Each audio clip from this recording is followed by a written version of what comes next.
Hello friends, कैसे हैं आप सब। उम्मीद करता हूँ बहुत अच्छे से होंगे। Now we are taking a new chapter number, I think it is NCERT chapter number 4 and the chapter name is quadratic equation. पिछली कुछ वीडियोस में मैंने आप लोगों को पॉलिनोमियल के बारे में बताया था। Polynomial, what is polynomial. Polynomial का अगर रिवाइज करते हैं एक बार तो polynomial, what is the polynomial. Poly plus नोमियल।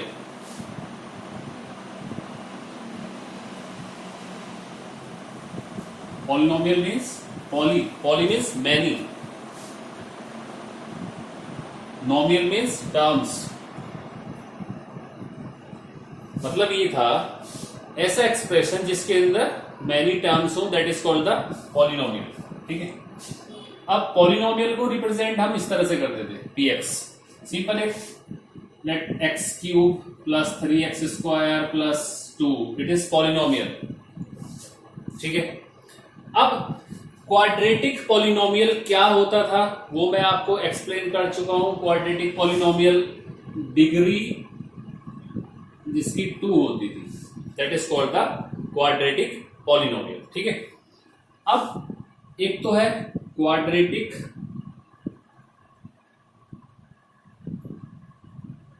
Polynomial,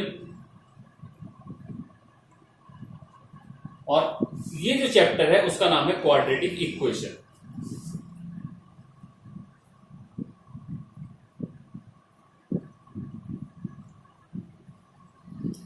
सबसे पहले तो बेसिक डिफरेंस क्या होगा क्वाड्रेटिक पॉलिनोमियल और क्वाड्रेटिक इक्वेशन में। देखिए, क्वाड्रेटिक पॉलिनोमियल अगर मैं यहां इसकी डिग्री 2 हो तो ये आपका क्वाड्रेटिक पॉलिनोमियल होगा।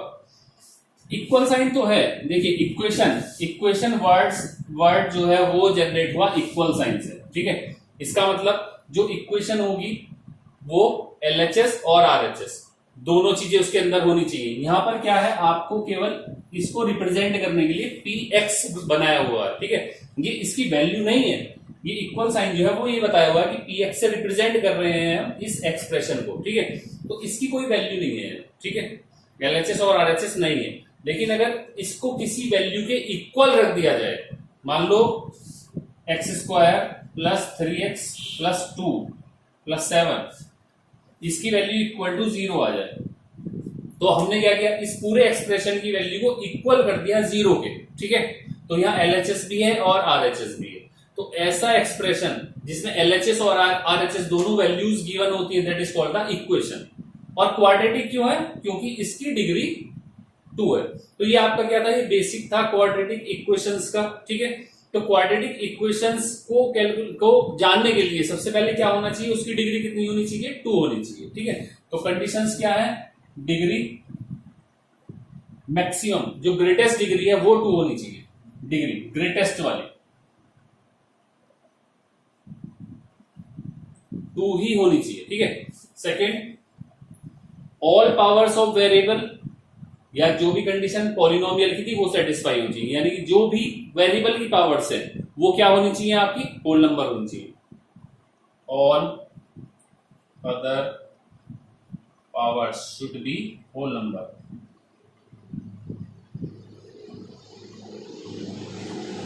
क्योंकि अगर होल नंबर नहीं होगा तो वो क्या होगा, पॉलिनोमियल ही नहीं होगा। पॉलिनोमियल नहीं होगा तो क्वाड्रेटिक इक्वेशन, क्वाड्रेटिक पॉलिनोमियल नहीं होगा वो। ठीक है।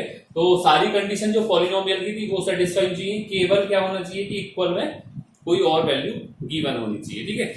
देखिए, अब इसमें क्या है कि मान लीजिए कोई एक्सप्रेशन है आपके पास, ये x square plus 3x plus 7 equal to 0, तो ये क्वाड्रेटिक है, पता है सबको। ठीक है। अगर मान लीजिए इसमें ये वाली टर्म नहीं है, मतलब क्या हुआ कि अगर मेरे पास x स्क्वायर प्लस 7 है केवल, ठीक है, तो भी ये क्या होगा, क्वाड्रेटिक इक्वेशन ही होगी। ठीक है। मतलब जो सफिशिएंट और नेसेसरी कंडीशन है वो ये है कि जो हाईएस्ट पावर है वो 2 जरूर होनी चाहिए, चाहे उसके बाद वाली पावर हो या ना हो। ठीक है। ये भी क्वाड्रेटिक होगा। दूसरा, अगर मेरे पास x square plus 2x equal to 0 है तो ये भी क्वाड्रेटिक होगा, क्योंकि जो हाईएस्ट पावर है वो 2 है उसकी। ठीक है। नेक्स्ट, अगर तुम्हारे पास ये नहीं है, मान लीजिए आपके पास है 2x प्लस 7 इक्वल टू 0, तो ये क्वाड्रेटिक नहीं होगा क्योंकि हाईएस्ट पावर इसकी 2 नहीं है। ठीक है। क्लियर है, बेसिक समझ में आया। क्योंकि पहली एक्सरसाइज जो है आप लोगों की, उसमें सारे में यही पूछा गया है कि ये बताइए ये क्वाड्रेटिक है या नहीं है। तो we will refer exercise 4.1 and the exercise 4.1 NCERT, ठीक है।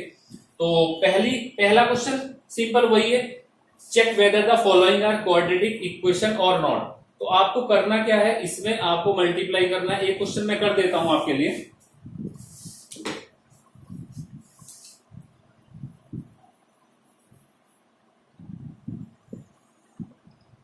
एक्सरसाइज 4.1, देखिए कोई सा भी क्वेश्चन देख सकते हो आप। क्वेश्चन नंबर फर्स्ट का थर्ड पार्ट, इसमें है x-2 x+1 equal to x-1 and x+3। आप लोगों को करना क्या है कि सबको मल्टीप्लाई करके सॉल्व करना है। वैल्यू क्या आएगी, x into x, x square, x into 1 x आया, -2x, ये मल्टीप्लाई तो आप लोग जानते ही होंगे सब, इक्वल, ठीक है, x square plus 3x minus x और -3, ठीक है। अब ये देखिए एक्स स्क्वायर यहाँ प्लस का है और यहाँ जब आप इसको इधर लाओगे तो माइनस होगा, तो ये कैंसिल हो गया। तो जब एक्स स्क्वायर की टर्म ही नहीं है तो इसका मतलब क्या होगा, it is not a quadratic equation, ठीक है। जब एक्स स्क्वायर की टर्म ही नहीं है, यहाँ अभी क्या बताया था यहाँ पर कि अगर एक्स स्क्वायर की टर्म नहीं होगी तो वो क्वाड्रेटिक इक्वेशन नहीं होगी, ठीक है। हाँ, अगर एक्स की टर्म नहीं होगी कोई फर्क नहीं पड़ेगा, एक्स की पावर एक्स से छोटी जितनी भी टर्म होंगी कोई फर्क नहीं पड़ेगा, केवल एक्स स्क्वायर की टर्म नहीं होने से ये क्वाड्रेटिक इक्वेशन नहीं होगी। क्लियर है, ठीक है। इसको एक बार रिवाइज करके देख लीजिए, क्योंकि फिर मैं नेक्स्ट क्वेश्चन के तरफ आता हूँ। इन चीजों को सॉल्व कैसे करते हैं, कुछ मैं इक्वेशन आप लोगों को बनवाने वाला हूँ 4.1 की और 4.2 we will discuss all the questions of NCERT, ठीक है। हिंट और जहां कैलकुलेशन की जरूरत होगी वो मैं आप लोगों को सारी बताऊंगा, ठीक है। तो बने रहिए अभी, और इसका स्क्रीनशॉट ले सकते हैं आप लोग।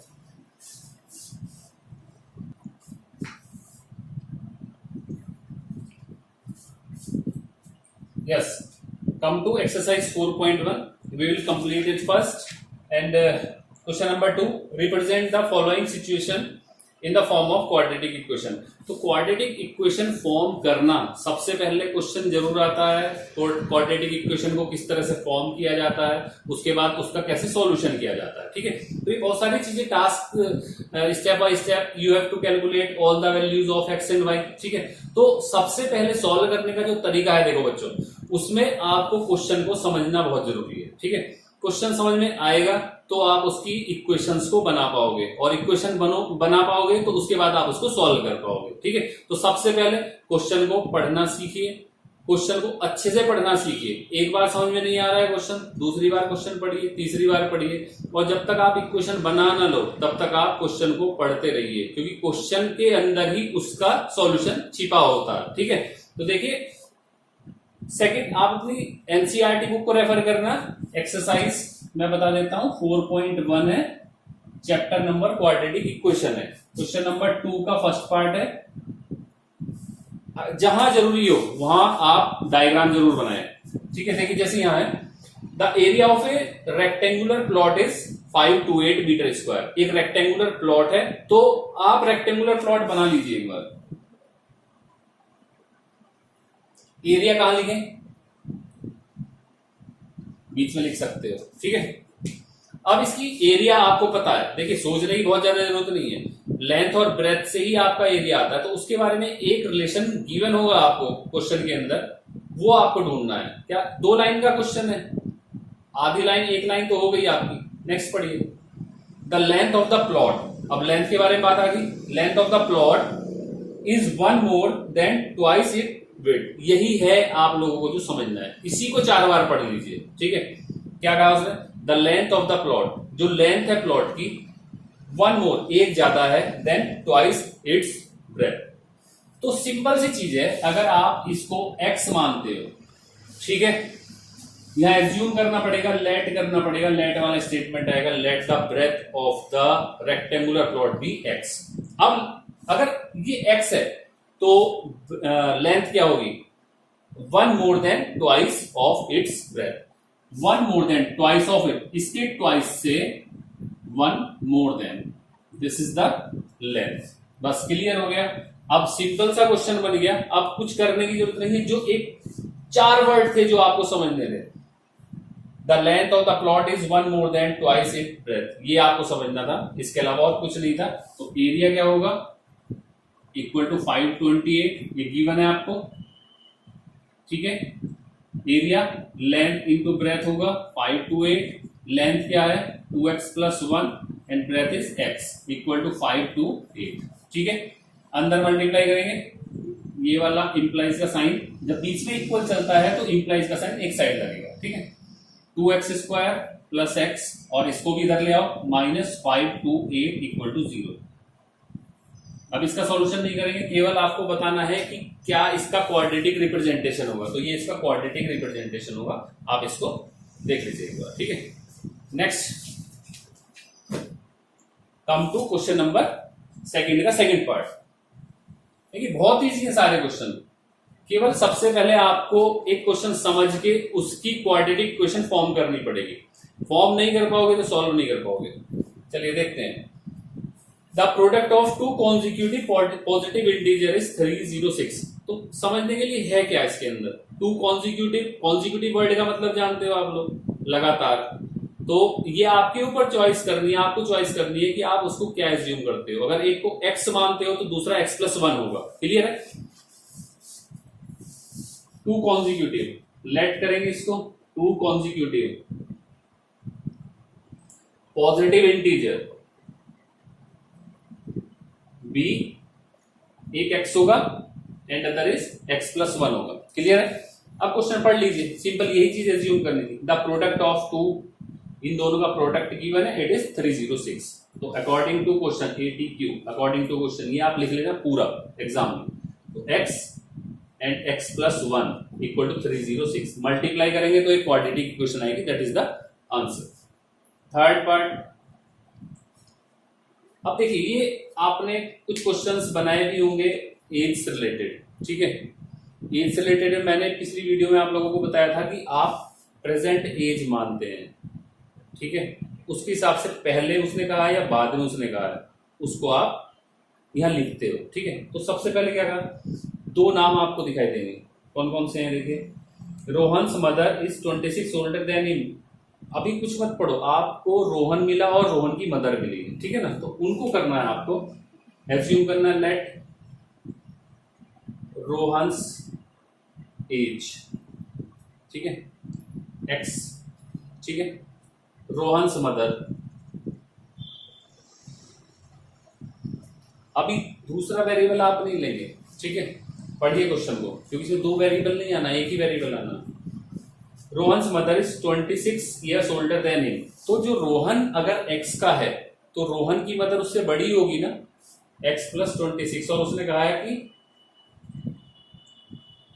26 ओल्डर है, क्लियर होगी दोनों की चीजें। अब सिंपल है, the product of their edges 3 years from now will be 360। अब ये क्वेश्चन एक ही लाइन होती है जो आपको समझनी होती है ज्यादातर क्वेश्चंस के अंदर, ठीक है। तो आपको करना क्या है, the product of their edges.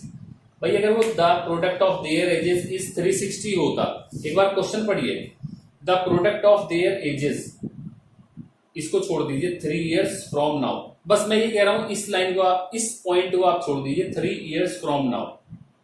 अब दोबारा क्वेश्चन पढ़ेंगे, the product of their edges will be 360। तो उनके एज का प्रोडक्ट, मैं समझाने के लिए आपको बता रहा हूं, वो 360 होगा, ठीक है।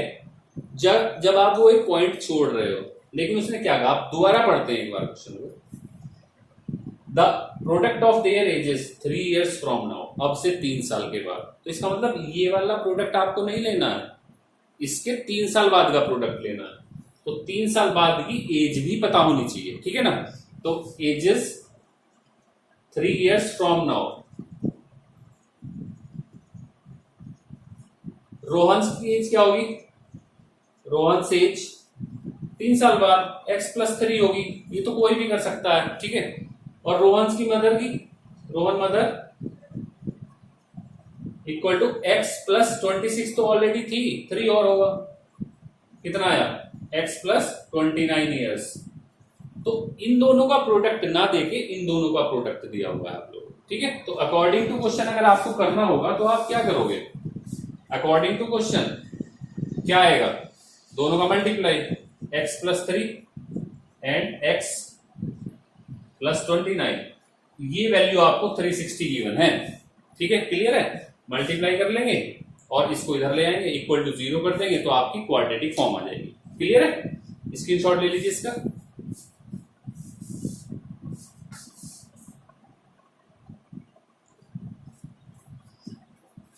Now last question, question number second का fourth part. Train travels a distance of 480 kilometre, ठीक है। अब इस तरह के क्वेश्चन भी आपके पास बहुत सारे आने वाले हैं। एक फॉर्मूला याद रखना है, डिस्टेंस, स्पीड और टाइम वाला। Distance equal to speed into time, बहुत इंपॉर्टेंट फॉर्मूला है।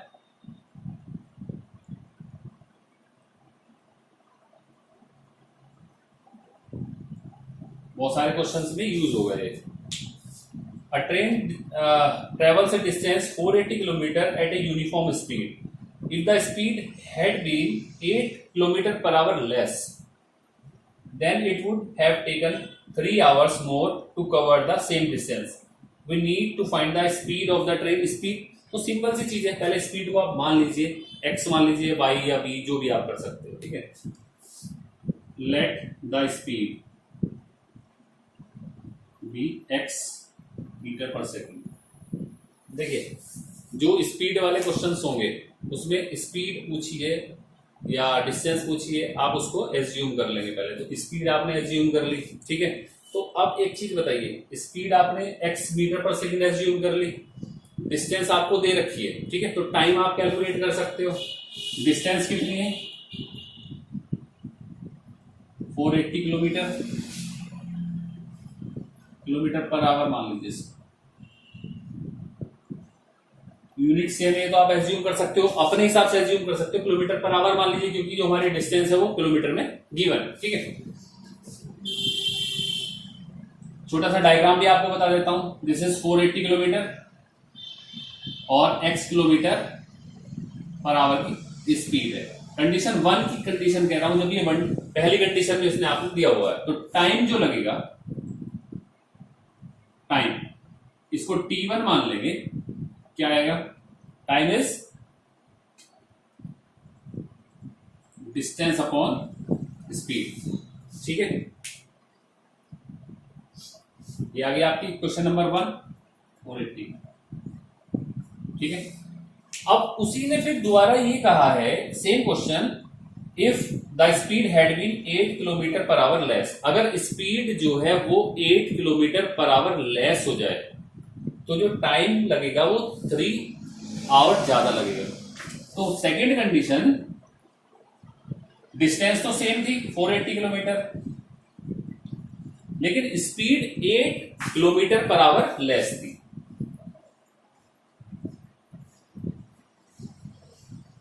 ठीक है। ये सेकेंड कंडीशन होगी।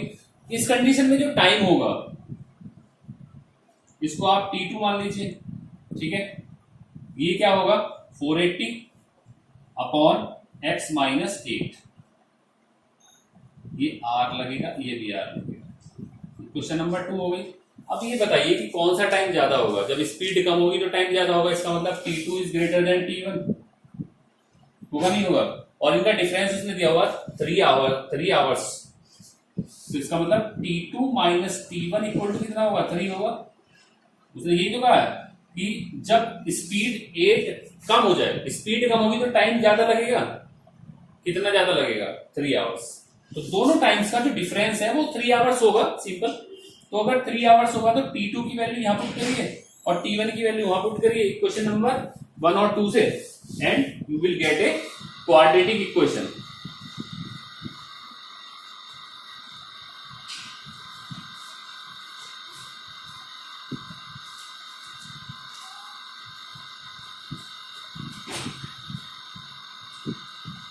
देखिए t2 is 480 upon x minus 8 minus 480 upon x equal to 3।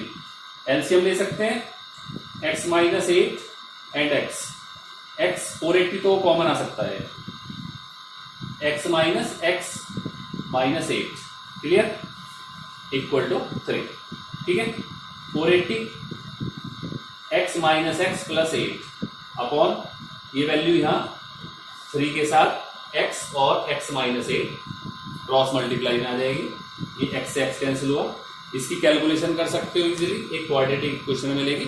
अब इसका सॉल्यूशन नेक्स्ट वीडियो में मैं आप लोगों को बताऊंगा कि क्वाड्रेटिक इक्वेशन का सॉल्यूशन किस तरह करते हैं। ठीक है ना, तो इस वीडियो को एक बार आप रिपीट करके देखिए। ये बेसिक क्वेश्चंस थे, इसमें जो वर्ड प्रॉब्लम होती है बहुत इंपॉर्टेंट होती है, वो 2-3 चैप्टर्स में आपके पास आएंगी। और एक कुछ अलग भी आ सकता है, जरूरी नहीं है कि आपकी एनसीईआरटी बुक की क्वेश्चन ये रिपीट हो बार बार। थोड़ा अगर मान लीजिए कुछ अलग लैंग्वेज उसने यूज करती तो आप लोग कंफ्यूज हो सकते हैं। प्लीज इसके लिए मैं कह रहा हूं कि आप सारे क्वेश्चंस को अपने तरीके से सॉल्व करके देखिए। एक बार अगर आपको इक्वेशन बनानी आ गई तो सॉल्यूशन अपने आप शुरू हो जाता है। ठीक है, तो आप इसको एक बार देखिए, कोई प्रॉब्लम है तो आप मुझे प्लीज कमेंट करिए और अपने टाइम का बढ़िया से यूज करिए दोस्तों। ठीक है, मिलते हैं नेक्स्ट वीडियो में, तब तक के लिए थैंक यू।